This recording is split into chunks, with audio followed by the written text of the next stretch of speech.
Chers spectateurs, cette histoire raconte l'expérience d'une infirmière de Virginie. Elle est entrée dans la chambre 308 en pensant qu'il s'agissait d'un patient comme les autres lors de sa garde.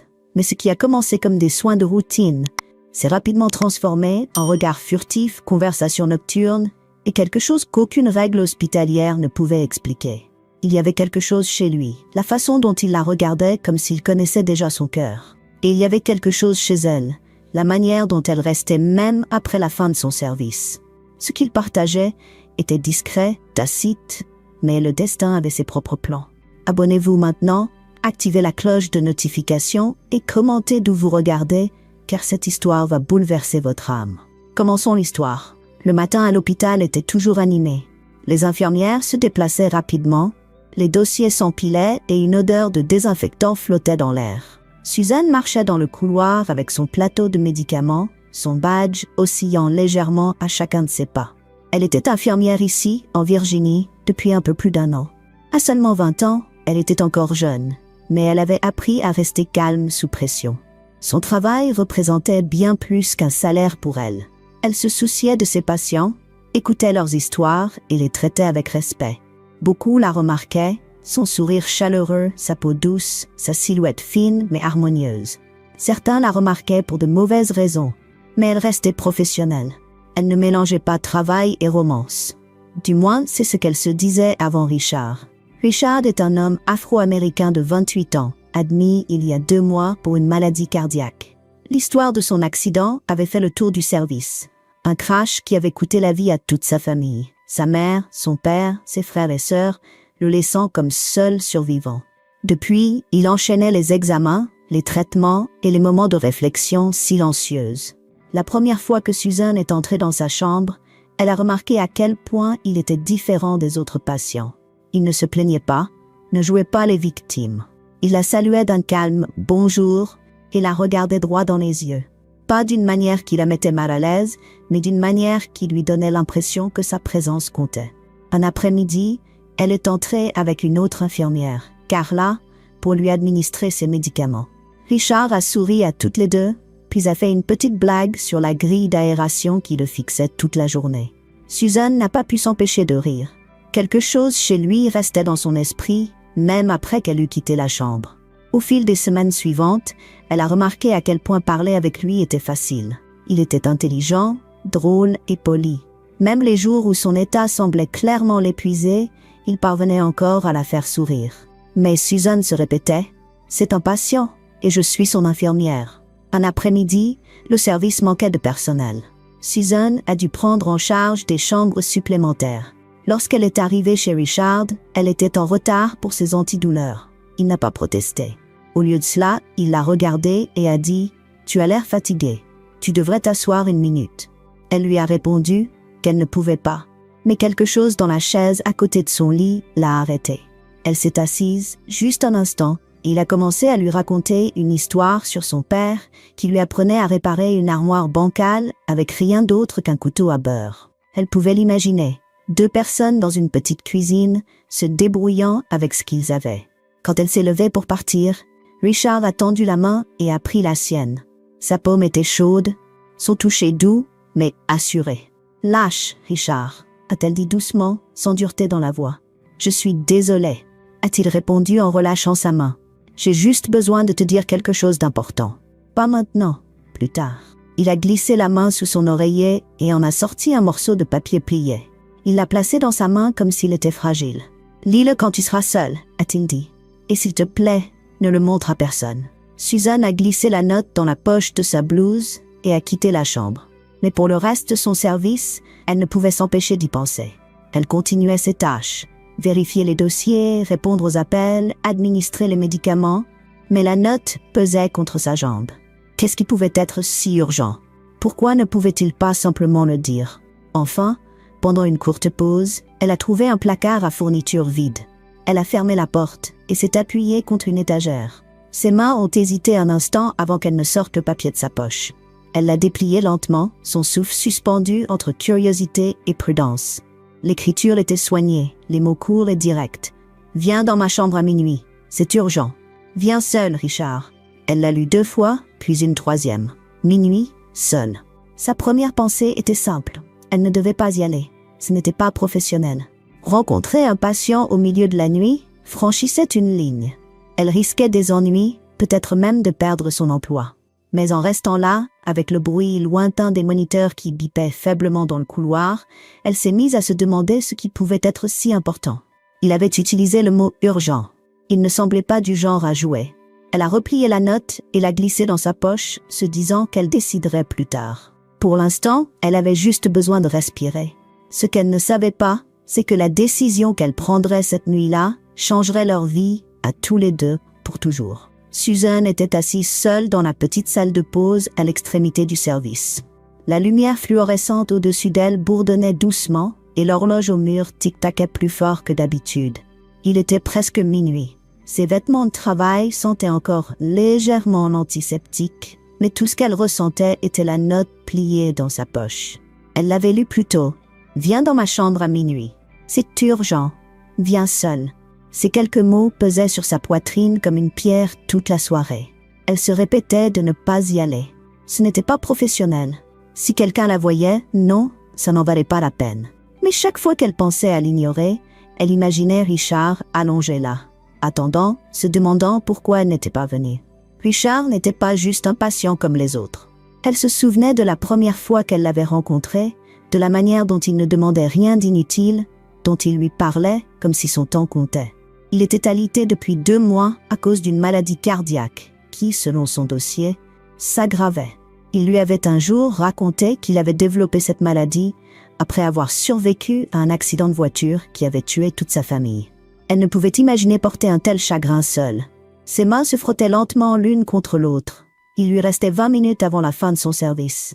Elle pouvait simplement pointer et rentrer chez elle. Mais s'il avait vraiment besoin d'elle, à 23h50, elle était toujours assise là, fixant la vapeur de sa tasse de thé intacte. Son cœur ne battait pas la chamade. Il réfléchissait. À 23h57, elle a repoussé sa chaise, s'est levée et est sortie. Ses chaussures faisaient de légers tapotements sur le sol, tandis qu'elle avançait dans le couloir sombre. Elle passait devant les chambres endormies, la lueur des moniteurs éclairant juste assez l'intérieur pour distinguer les contours. Quand elle a atteint sa porte, elle a hésité. Elle était légèrement entrouverte. Elle a posé la main dessus et a poussé lentement. Richard était réveillé, assis contre une pile d'oreillers. Il portait un sweat sombre par-dessus sa blouse d'hôpital, les manches relevées jusqu'au coude.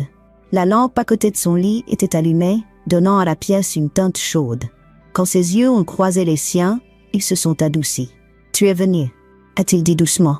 Elle a fermé la porte à moitié derrière elle, sans la verrouiller. « Tu as dit que c'était urgent. » « Qu'est-ce qui se passe, Richard ?» Il a fait un geste vers la chaise. « Assieds-toi, s'il te plaît. » Elle s'est approchée et s'est assise, laissant un peu d'espace entre eux. « Si c'est à propos de la douleur, je peux appeler le médecin. »« Ce n'est pas la douleur, » a-t-il interrompu doucement. « C'est quelque chose que je porte depuis que je suis arrivée ici. J'avais besoin de la nuit calme et de toi pour pouvoir le dire. » Susan l'a observé attentivement. Ses mains reposaient sur ses genoux, mais elle pouvait voir la tension dans ses doigts. Je ne veux pas que tu penses que je suis juste un homme qui essaye de franchir une ligne. Je ne suis pas là pour perdre ton temps ou te manquer de respect. Mais je vis avec une horloge au-dessus de ma tête. Les médecins ne le disent pas à voix haute, mais je sais que mon cœur ne tiendra plus très longtemps. Elle sentit sa poitrine se serrer, mais elle garda les yeux fixés sur lui. Richard, tu sais, ma famille est morte dans cet accident de voiture il y a 2 ans. Ma mère, mon père, mes sœurs, tout le monde. J'en suis sortie avec un corps brisé et une maladie cardiaque qui ne fait qu'empirer. Et depuis ce jour, je pense à une chose. La fin de l'histoire de ma famille. Susan resta silencieuse. Je ne veux pas que ça s'arrête avec moi. Je veux un enfant. Je veux que quelqu'un porte le nom, les souvenirs, la lignée. Pas seulement pour moi, mais pour tous ceux qui n'ont pas eu la chance de vivre. Il se pencha légèrement en avant, sa voix plus basse maintenant. Je veux un enfant. Et quand je pense à qui je voudrais comme mère de cet enfant, le seul visage que je vois est le tien. L'air dans la pièce semblait figé. Susan cligna des yeux, ses lèvres s'entr'ouvrant légèrement. « Richard, tu ne me connais même pas en dehors de cet hôpital. Je te connais assez. Je sais comment tu écoutes. Je sais que tu te soucies des autres, même quand tu es fatigué. Je sais que tu es la première personne en des mois qui m'a fait sentir que je ne suis pas juste un patient dans un lit. » Sa gorge était sèche. Elle posa ses mains sur ses genoux. « Richard, Tu me demandes quelque chose d'énorme. J'ai 20 ans. Je ne suis pas prête à être mère. J'ai encore des choses que je veux faire, des objectifs que je n'ai pas atteints. Je ne peux pas t'offrir ça. Les yeux de Richard ne quittèrent pas les siens. S'il te plaît, dit-il plus doucement, presque brisé. Je ne te demande pas de m'épouser. Je ne te demande pas d'abandonner ta vie. Je te demande d'en donner une partie. Je n'ai plus beaucoup de temps, Suzanne. Tu pourrais être la raison pour qu'une partie de moi continue à vivre. Son cœur se serra, mais elle garda une voix ferme. Richard, je ne peux pas. Je tiens à toi, mais je ne peux pas. Il se recula lentement, sa poitrine se soulevant et s'abaissant dans un rythme lourd. Pendant un moment, il ne parla pas, ses yeux baissés sur ses mains, puis de nouveau levés, et elle pouvait voir la lutte en eux, son refus d'abandonner l'idée. « Je ne veux pas quitter ce monde sans laisser quelque chose de bien derrière moi, » dit-il presque pour lui-même. « Mais je vois que tu as pris ta décision. » Elle resta silencieuse. Il exhala lentement, un souffle chargé de douleur et de compréhension. « Merci d'être au moins venu m'écouter. Ça compte plus que tu ne le penses. » Suzanne se leva lentement, incertaine si ses jambes semblaient plus légères ou plus lourdes. Elle le regarda une dernière fois avant de se diriger vers la porte. Elle ne savait pas si c'était de la culpabilité ou de la tristesse, mais quelque chose dans sa poitrine lui faisait mal. Elle sortit dans le couloir, la lumière tamisée étirant son ombre loin devant elle. Au fond d'elle, elle savait que cette conversation n'était pas terminée. Le lendemain fut différent. Suzanne passait de chambre en chambre, mais son esprit revenait sans cesse au visage de Richard la veille, à son regard quand elle avait dit non, et à la douleur discrète dans sa voix lorsqu'il avait plaidé. Elle essayait de rester occupée, mais chaque fois qu'elle passait devant sa chambre, elle sentait ses yeux sur elle. Elle n'y entrait que si elle devait, et quand elle le faisait, leurs échanges étaient brefs. En soirée, la tension dans sa poitrine était trop lourde pour être ignorée. Elle se retrouva devant sa porte, bien après que les autres infirmières eurent fini leur ronde. Elle frappa doucement et entra. Il était réveillé, assis, son carnet ouvert sur ses genoux. « Salut », dit-elle doucement. Il leva les yeux et esquissa un petit sourire. « Je n'étais pas sûre que tu reviendrais ici. Je ne voulais pas laisser les choses comme elles étaient hier soir, dit-elle. Je sais que ça comptait beaucoup pour toi, mais je devais être honnête. » Il hocha lentement la tête. « Je respecte ça, et je suis désolée si j'ai rendu les choses plus difficiles pour toi. » Elle s'approcha, s'arrêtant près de son lit. « Tu n'as pas rendu les choses plus difficiles. Tu m'as juste rappelé à quel point la vie peut être courte. » Pendant un moment, ils se regardèrent simplement. Le silence en disait plus que les mots. Puis Richard ferma son carnet et le posa de côté. « Il y a autre chose que je voulais te dire hier soir. À notre vœu. » Elle fronça légèrement les sourcils. « Richard, celui-ci ne concerne pas moi, » dit-il en secouant la tête. « Il concerne quelqu'un d'autre, quelqu'un qui a encore une chance. » Elle rapprocha la chaise et s'assit. « Vas-y. Il y a un garçon dans la chambre d'à côté, 16 ans. J'ai entendu les médecins parler de lui. Il souffre d'insuffisance rénale et ils n'ont pas encore trouvé de donneur. » Suzanne hocha la tête. « Je sais de qui tu parles. Il essaie de plaisanter avec les infirmières, mais on voit qu'il a peur. J'ai beaucoup pensé à lui, » continua Richard. « Si mon cœur lâche, mes reins seront encore bons. Si je ne peux pas me sauver, je peux au moins le sauver, lui. » La poitrine de Suzanne s'alourdit. « Tu veux faire un don? »« Oui, » dit Richard fermement. « Mais j'ai besoin que tu parles au médecin. Pousse-les à tester si je suis compatible. Je ne veux pas perdre de temps avec les délais hospitaliers. Si je pars, je veux qu'une partie de moi permette à quelqu'un d'autre de vivre. » Elle s'adossa à la chaise, ses doigts serrant la coudoir. « C'est une grande décision, Richard. C'est la seule décision qu'il me reste, » répondit-il. « Tu as dit non à mon premier vœu. Je comprends, mais celui-ci, s'il te plaît, ne dis pas non à celui-ci. » Suzanne déglutit difficilement. « Tu sais qu'il y a un processus, n'est-ce pas? Des règles, des approbations, des formulaires de consentement. »« Je sais, » dit-il, ses yeux fixés sur les siens. « C'est pourquoi je te le demande. Tu te soucies des autres. Tu ne laisseras pas ça se perdre dans la paperasse. » Elle ne répondit pas tout de suite. Elle pensa au visage du garçon, pâle sous les lumières de l'hôpital. Elle pensa à la voix de Richard la veille, mêlée d'espoir et de désespoir. Enfin, elle dit « Je ne peux pas promettre ce que l'hôpital décidera, mais je promets que je leur parlerai. Je vais essayer. » Ses épaules se détendirent légèrement. « C'est tout ce que je demande. » Ils restèrent assis là quelques instants, sans détourner le regard. Puis Richard tendit la main vers la sienne. Son toucher était chaud, stable. « Merci, » dit-il doucement, « de m'avoir écouté, de ne pas être simplement éloigné. » Elle ne retira pas sa main. « De rien. » Le silence revint, seulement troublé par le bourdonnement doux des machines.